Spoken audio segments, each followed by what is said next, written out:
Hi everyone, and we are back at My Energy Game. We've got another podcast, and quite excited about this one. It's going to be around performance through well-being, and we've got Jen Coady, who has a new role at West Ham Women. So how are you? I'm good. Thanks for having me today. Yeah, new role.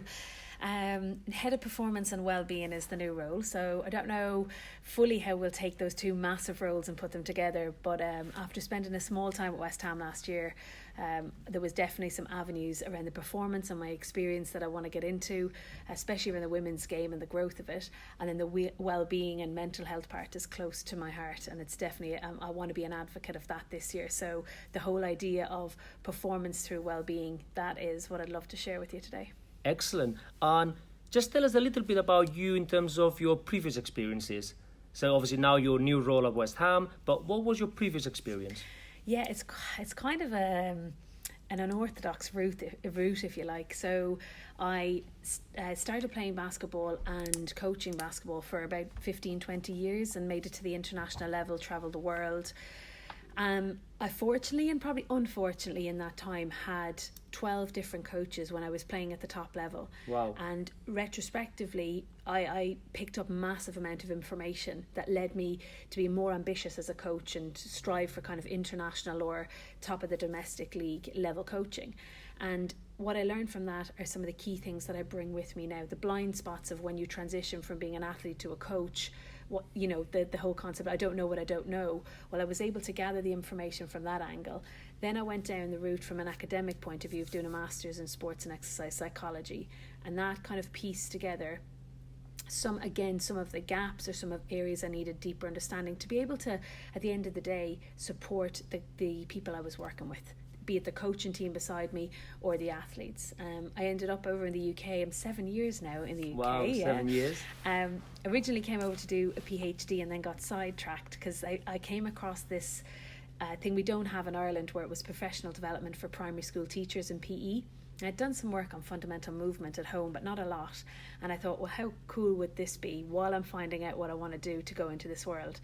So I spent 3 years working in poverty boroughs across London, really tough areas, really kind of schools that maybe had lost the focus on physical activity being a vital vehicle for communication and a healthy and kind of manageable lifestyle. So did that, and then the UK coaching opportunity came up, which was back into the performance space, and I ended up working with Olympic coaches, pathway coaches, as a coach developer. So I'm still on that path. I think I got hooked. I guess in our world of coaching, we've been doing something like that for a long time. It's just now labelled as coach development. Yeah. So it was great to be able to go, okay, I'm in this role, this is what I'm doing, learning from the best in the world, understanding more about myself and high performance environments. And now I get to package that and bring it to West Ham. Excellent. And I mean, we both know that ultimately it's about coaching elite people in obviously in different kind of disciplines, whether it's football, but it doesn't matter whether it's the coach, whether it's the player. We're dealing with people, right? And that's what we're talking today. I mean, we're talking about performance through well-being, because we have this understanding, you and I, that obviously, yes, there might be elite athletes, yes, they're obviously pursuing certain goals, but it's about people, it's about human beings. And we were talking just before we started this podcast, and you were saying, well, I want to unpack this title, and I want to start talking about performance. So Jen, talk about performance. What do you understand by performance? Yeah, brilliant. So I think that's a key thread that goes through me in general. It's when I get into different environments and we hear these buzzwords of values and culture and even unpicking values, I always say to coaches, if it is a team sport, let's see what each person understands by those words. So by unpicking performance through well-being, what do we really understand by performance? And for me, the layers of that are not just the components and, the S&C side of that, and the medical side and the psychology side, and the social element of that, and the analysis from a more technical angle. It's really, who are the people in front of us? What are their ambitions? How can we support them to be the best version of themselves? How can we challenge them? And how can we provide support packaged around that? And actually, from a performance point of view, what is our measure of success? Aware of all the other things there. That's an interesting one, because obviously again, let's obviously go straight into the point. I mean, you are now in a WSL team, and it's about winning, and it's about performing to win. However, how do you measure that success? Is success only equal winning? Oh my God! Like, how can we go beyond 20 minutes? Yeah, sorry about But that. I think go back to what you struck a chord there with, is the word winning. If we tag winning as points, and if we tag winning as medals and cups, we're losing sight of the bigger picture, and we're being kind of reactive to everything else that happens. People who feel a sense of belonging, people who feel challenged and supported, people who understand how their athletes like to be coached, that's the winning element. Like, it's the piece by piece. We talked this morning in a mindfulness session about excellence, the brick by boring brick that builds the bigger picture. It isn't that, eureka, wake up in the morning moment. It's the building of that. And I think understanding what the measure of success is. Like, you look and talk about WSL here. Yes, there are certain people inside the organisation who will want to see us up high in the table, winning all our games, and that is brilliant for a certain space. But if we lose sight of the process and falling in love with the process, then that becomes a really hard journey. Any of the Olympic athletes that I worked with, or coaches, they fall in love with the process of that 4-year cycle so that they can get the day-by-day jobs and the gains done. And, these girls in the WSL, they're paving the way for the future of the sport. It's 4 years professional, or in the 4th season, if I'm correct about that. And what they have is a role model status for young kids who are coming in and idolise. Oh my goodness, amazing name on the back of the jersey. Can I be them one day? Now we've got new sponsors. It's visible. Oh my goodness, I could be on TV. I could play for my country. We look at going off football slightly for a second, we look at the cricket. Oh my goodness, like record-breaking attendance and TV following and all that. So it's what our real measure of success is, and how we make the people within that environment understand it goes far beyond medals and points on a board. I totally agree. And again, for those who are listening to this podcast, we want to highlight that we both work in elite environments, and we both understand that winning is part of the process, and we both understand that winning is very important. So for those who are obviously not so experienced in elite, they might think, well, I mean, you get paid to win. Yeah, fair play. But what we're saying here is that is the process to get to that stage, is that there is much more in terms of, dealing with success rather than just underpinning whether you got the cup or you didn't, whether you got the medal or you didn't. There's much more of that. And I love the comment that you make about the building, those boring bits day by day, those daily wins. I think that's fundamental. And obviously, if we now get across and we think about well-being, and what's the understanding of well-being then, Jen? How does that get into our environment?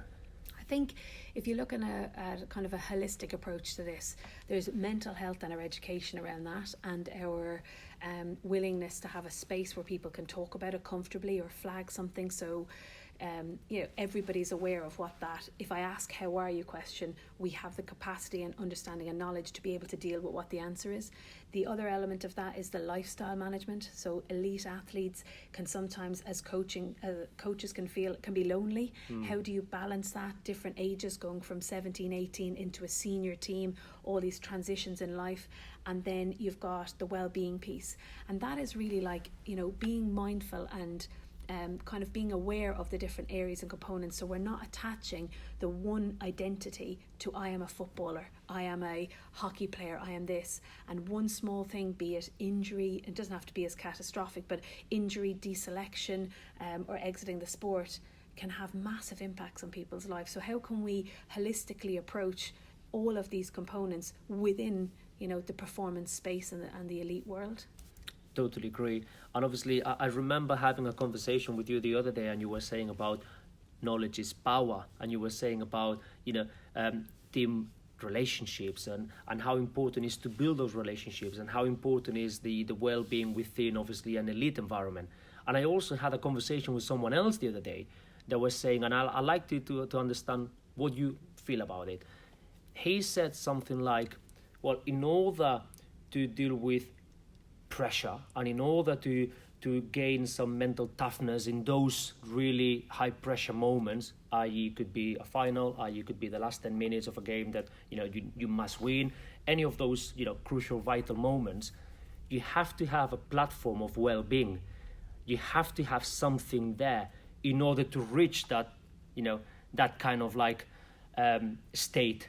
And sometimes we train or we focus a lot on mental toughness, but we forget the basics of well-being. We forget the basics of whether we are looking after our team in a much more simpler way. Well, listen, absolutely a great example of that. We hear marginal gains, and I know Brailsford, when he was involved in British cycling, had some great turnaround there. But what people missed when they were thinking about marginal gains in the 1% is that if you copy and paste that concept into a space that doesn't have a solid foundation, we're in trouble. Because you can't have marginal gains and take your eyes off the building blocks that got you to the point. They were at a stage where they had the funds to bring mattresses around the world and look at footwear and different types of bikes. And not saying they didn't work hard, but looking at it from our angle here, and again a team sport angle, looking at football or my world of basketball for a long time, it's small relationships. It's the relationship between the coach athlete, the athlete, if you have assistant coaches, the multidisciplinary team, all that, the sense of belonging and value, and then the well-being, the balance. I mean, it's kind of utopian now to think that we can have everything is great all the time, but if we have the education piece on the coping strategies and understanding that, the mental skill set and the sports psychology is here, but underpinning, we've got a balanced well-being element with some signposts and triggers that we're aware of around mental health. And that's a whole concept for me, is the what it takes to win well, as UK Sport mentioned. The well piece we can do it. We can do it, and if we understand a little bit more about people's journey, about their ambition, and unpick that and incorporate it, I guess this is the key part for me in this role going forward, is how can I be part of the team instead of we'll do the well-being over here, we'll attach it on. Or as I've heard before with sports psychologists working in different environments as practitioners, it's an add-on. It's not integrated. If we're all integrated and connected and the relationships on and off the pitch are growing, magic. Exactly. And I remember, obviously, certain athletes and certain players telling me, but Edu, I don't want to be lied. I don't want you to tell me that, everything is going to be amazing throughout the season. There are ugly moments, there are bad moments, there are suffering, there is sacrifice, there is commitment, there is consistency. There is really hard times throughout the season, and I don't disagree. However, you can see those things with the mentality of the glass is half empty or always half full. Yeah. And whether you understand those moments as just moments that need to happen, and they are there to be embraced, and they are there to obviously go through them, but not thinking that you can only win unless there is those ugly moments, or you can only win if it's by all or nothing. Yeah. I mean, from my experience as a coach, and I'd like to know your opinion, are we now a bit more knowledgeable? Do we have now more research? Do we have now more backup from academia? Do we have now more understanding to try to get rid of that fear of thinking that you can only win unless you suffer and unless you of course, the hard yards will always be there. The sacrifice will always be there. It's not about lying. It's not about saying that this is going to be amazing. But do we need to keep going thinking that winning only comes by kind of like killing yourself? Oh, such an important point. I think there's immediately what I'm compelled to feel is that we're on a journey, and it is for some coaches in some sports still a very old school way of thinking about it, and I think that maybe lacks self-awareness, but maybe because the person doesn't have a good support structure, doesn't have people challenging, doesn't have a mentor, or doesn't, in my old word, have a coach developer who comes in and asks those why questions. And we kind of get into that bubble of, I'm really happy over here with my 4 coaches and we all agree and we're all going forward in this space, as opposed to, what's over there? And like, my old role, I used to work across 20 Olympic sports. Wow. So I would encourage them to go and watch a rowing session, go over to a boxing gym, see a fencing coaching session. How does that operate?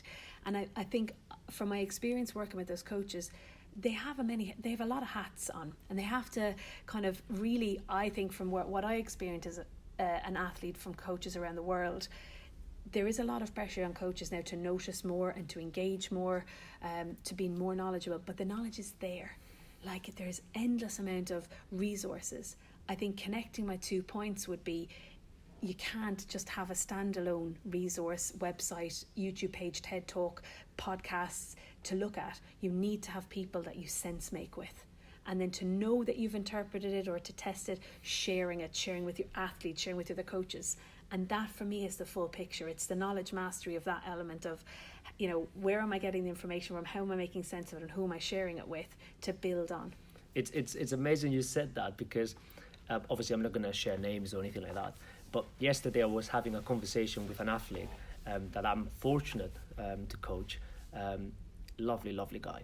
And he was saying, but no, Edu, I'm massive on, I read these kind of books, and I love these quotes, and I look this motivational video, and it's like, yeah, but do you embody all of that?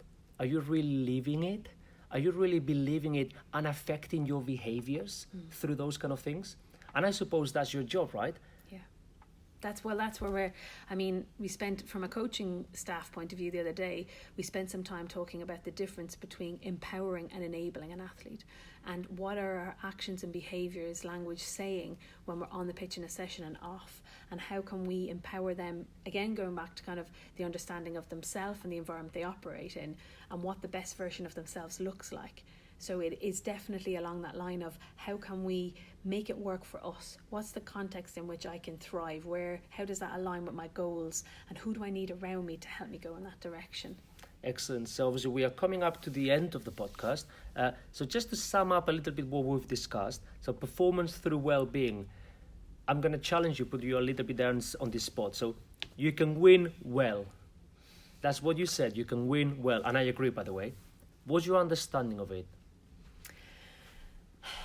I think it's a great summary of what we've nailed down, or tried to nail down in that short space of time, is that it doesn't have to be if somebody goes over and gets sick halfway through a training session, then we've dug deep, you're going in the right direction, and our indicators and measures of success can actually be that somebody has felt nourished in an environment, that they felt challenged, that they felt like they could actually achieve anything is possible. But it doesn't mean that they're always doing it with a skip and a smile on their face. It's sweat, sometimes tears, but they know that somebody's right behind them catching them if they fall. Amazing, brilliant. I'm so glad. We've managed to do it in pretty much 20 minutes. That was our challenge. So we've succeeded with challenge. Well, listen, we celebrate your new role. We hope that obviously you are a great success for the company, and I'm sure you will. And obviously that the girls thrive through your mentoring and your help and support. And yeah, we'll catch up soon. Yeah, thanks for having me. You're more than welcome. Thank you so much.